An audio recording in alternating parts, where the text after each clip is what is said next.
పంచభూత లింగాలలోని వాయులింగం ఉన్న టెంపులే ఈ శ్రీకాళహస్తి టెంపుల్.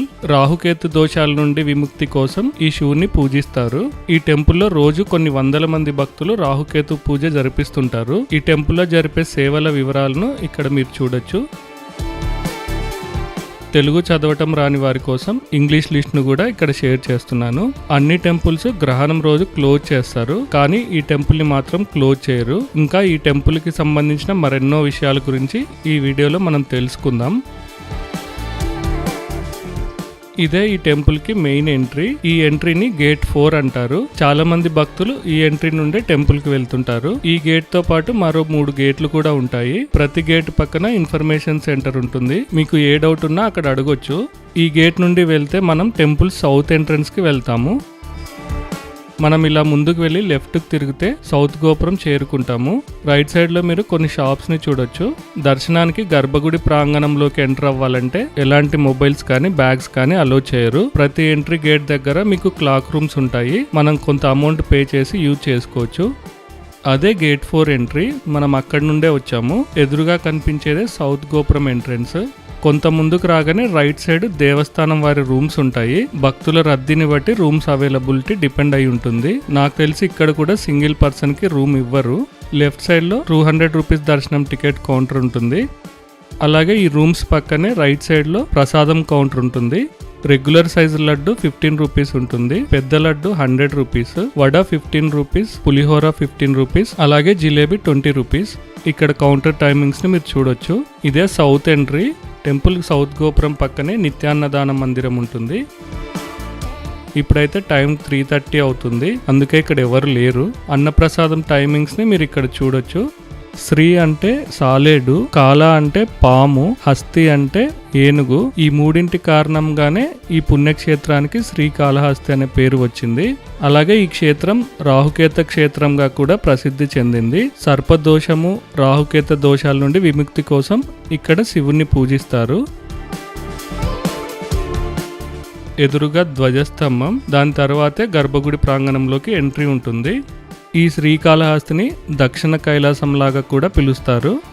టెంపుల్ టైమింగ్స్ వచ్చేసి 5 AM to 9 PM.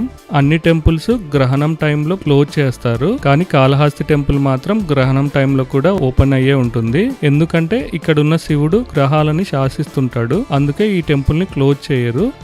ఈ ప్రాంగణంలో మొబైల్స్ అలో చేస్తున్నారు, కానీ ఎవరు ఫొటోస్ దిగట్లేదు, అలాగే వీడియోస్ తీయట్లేదు. అందుకే నేను చాలాసేపు వెయిట్ చేసి కొన్ని వీడియోస్ తీశాను. ఈ ఫెన్సింగ్ అవతలైతే మొబైల్ అలో ఉండదు. ఇది 200 రూపీస్ దర్శనానికి ఎంట్రీ. మనం ఈ గోపురంలోకి ఎంటర్ అయ్యే టైంలో సెక్యూరిటీ గార్డు మన పాకెట్స్ మొత్తం చెక్ చేస్తారు. చాలా పెద్ద టెంపుల్, కానీ ప్రతి కార్నర్ చాలా నీట్గా మెయింటైన్ చేస్తున్నారు. ఫ్రీ దర్శనానికి ఎంట్రీ టెంపుల్ బ్యాక్ సైడ్ నుండి ఉంటుంది, అది నేను చూపిస్తాను. గేట్ 3 నుండి వచ్చే వాళ్ళు ఇక్కడే ఎంటర్ అవుతారు. మనం గేట్ 1 సైడ్కి వెళ్తే ఫ్రీ దర్శనానికి ఎంట్రీ ఉంటుంది. టోటల్గా టెంపుల్ బ్యాక్ సైడ్కి వెళ్లాల్సి ఉంటుంది. వెళ్లే దారిలో గోడ బయట నుండి చిన్న విండోలో తొంగి చూస్తున్న నంది కనిపిస్తుంది. గేట్ 3 నుండి ఇలా లాస్ట్కి వస్తే ఇక్కడ ధనుర్మూల గణపతి టెంపుల్ ఉంటుంది. ఆ గణపతి టెంపుల్ దాటి కొంచెం ముందుకు రాగానే రైట్ సైడ్ లో పాతాళ గణపతి మందిరం ఉంటుంది.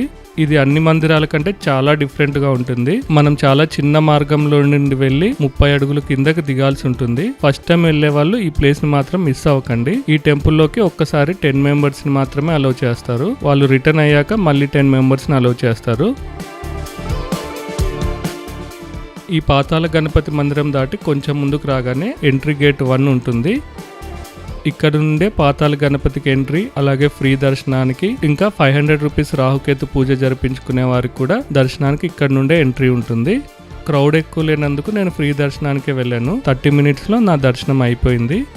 మెయిన్ టెంపుల్లో మనము శివునితో పాటు జ్ఞాన ప్రసుంబిక రూపంలో ఉన్న అమ్మవారిని దర్శించుకోవచ్చు. అలాగే దక్షిణామూర్తిని కూడా మనం దర్శించుకోవచ్చు. అన్ని శివలింగాల్లో లాగా ఇక్కడ శివలింగానికి అభిషేకం జరగదు. కేవలం కర్పూరంతో మాత్రమే అభిషేకం చేస్తారంట. అందుకే ఈ శివలింగాన్ని కర్పూర లింగం అని కూడా పిలుస్తారు. ఈ గుడి గర్భాలయంలో ఎలాంటి విండోస్ ఉండవు, కానీ శివలింగం పక్కనే ఉన్న 2 దీపాలు ఎప్పుడూ కదులుతూ ఉంటాయంట. అవి కదలటానికి కారణమైన గాలి గర్భగుడిలో ఉన్న శివలింగం నుండి వస్తుందంట. ఇందులో ఉన్న 4 దేవుళ్ళు 4 దిక్కుకు చూస్తుంటారంట. పాతాళ గణపతి ఉత్తర దిక్కుకు తిరిగి ఉంటాడు, శివుడు పడమర దిక్కుకు తిరిగి ఉంటాడు, అమ్మవారు తూర్పు దిక్కుకు తిరిగి ఉంటారు, అలాగే దక్షిణామూర్తి దక్షిణం దిక్కుకు తిరిగి ఉంటారంట. ఈ పెద్ద గోపురాన్ని రాజగోపురం అంటారు. ఇక్కడున్న రాజగోపురాన్ని శ్రీకృష్ణ దేవుల కాలంలో నిర్మించారంట. కానీ ఆ గోపురం కొంత భాగము మే 2010లో విరిగి పడిపోయింది. ఆగస్ట్ 2010లో ఆ పడిపోయిన గోపురం ప్లేస్ లో ఈ కొత్త గోపురాన్ని స్టార్ట్ చేశారు. ఈ గోపురానికి టోటల్ గా 45 crores ఖర్చు అయిందంట. జనవరి 19, 2017లో ఈ గోపురాన్ని పూజలు చేసి ప్రారంభించారు. ఈ రాజగోపురం పక్కనే టెంపుల్ నార్త్ గోపురానికి ఎంట్రీ ఉంటుంది. ఈ గోపురాన్ని భిక్షాల గోపురం అని అంటారు. బస్సులో ఇక్కడికి వచ్చేవారైనా, అలాగే బస్ స్టాండ్ నుండి ఆటోలో ఇక్కడికి వచ్చేవారైనా గేట్ 1 నుండే దర్శనానికి వెళ్తారు. ఇటు సైడ్ విజువల్స్ అలాగే ఫెసిలిటీస్ ఏమేమి ఉన్నాయో అన్నీ మీకు చూపిస్తాను.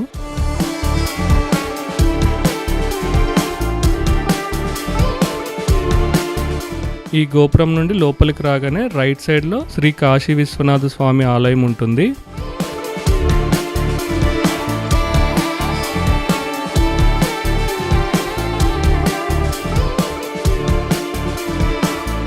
కొంచెం ముందుకు వెళ్ళగానే లెఫ్ట్ సైడ్ లో శ్రీ వీరభద్ర స్వామి ఆలయం ఉంటుంది.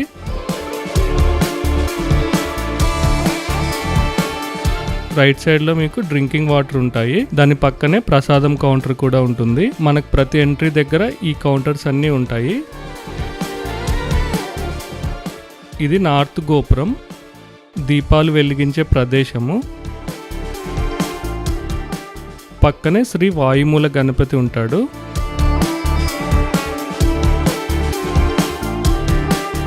ఇటు సైడ్ నుండి వెళ్ళేవారు ఈ చెక్ పాయింట్ నుండి ఎంటర్ అవ్వాల్సి ఉంటుంది. పక్కనే లగేజ్ కౌంటర్ ఉంటుంది. ఒక్కొక్క బ్యాగ్ కి 20 రూపీస్ ఛార్జ్ చేస్తారు. మీరు చెప్పులు కూడా ఇక్కడే వదిలేసుకోవచ్చు, వాటికి ఎలాంటి ఛార్జ్ ఉండదు.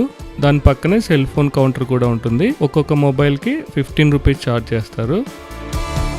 ఇటు సైడ్ నుండి వెళ్లే వాళ్ళు దర్శనం చేసుకొని మళ్ళీ రిటర్న్ ఇలాగే వచ్చేసి లగేజ్ తీసుకొని వెళ్ళిపోవచ్చు. గేట్ 4 వరకు వెళ్లాల్సిన అవసరం కూడా ఉండదు. అలాగే ఎంట్రీ గేట్ 1 మొబైల్ కౌంటర్ నుండి కొంచెం ముందుకు వస్తే ఎంట్రీ గేట్ 2 ఉంటుంది. ఈ కొండపైన కనిపించేదే భక్త కన్నప్ప టెంపుల్. ఇదే గేట్ నెంబర్ 2.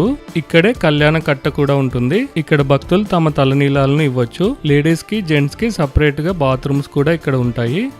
ఈ గేట్ నుండి కొంత ముందుకు వస్తే గేట్ నెంబర్ 3 ఉంటుంది. ఈ గేట్ నుండి కూడా భక్తులు టెంపుల్లోకి ఎంటర్ అవ్వచ్చు. ఈ గోపురాన్ని తిరుమంజన గోపురం అంటారు.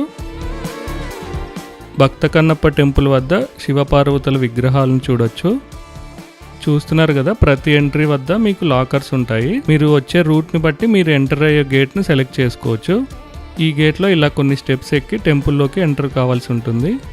మనం ఇంకా భక్త కన్నప్ప టెంపుల్ విజిట్ చేయాలి. ఆ టెంపుల్ కి యూజువల్ గా గేట్ 1 నుండి కూడా ఎంట్రీ ఉంటుంది. కానీ ప్రజెంట్ ల్యాండ్ స్లైడ్ అయినందుకు ఆ వేని క్లోజ్ చేశారు. సో నేను మళ్ళీ ఎంట్రీ 4 నుండి కన్నప్ప టెంపుల్ కి వెళ్ళాలి. చూస్తున్నారు కదా, ఆల్రెడీ టెంపుల్ లైట్స్ అన్ని ఆన్ చేశారు.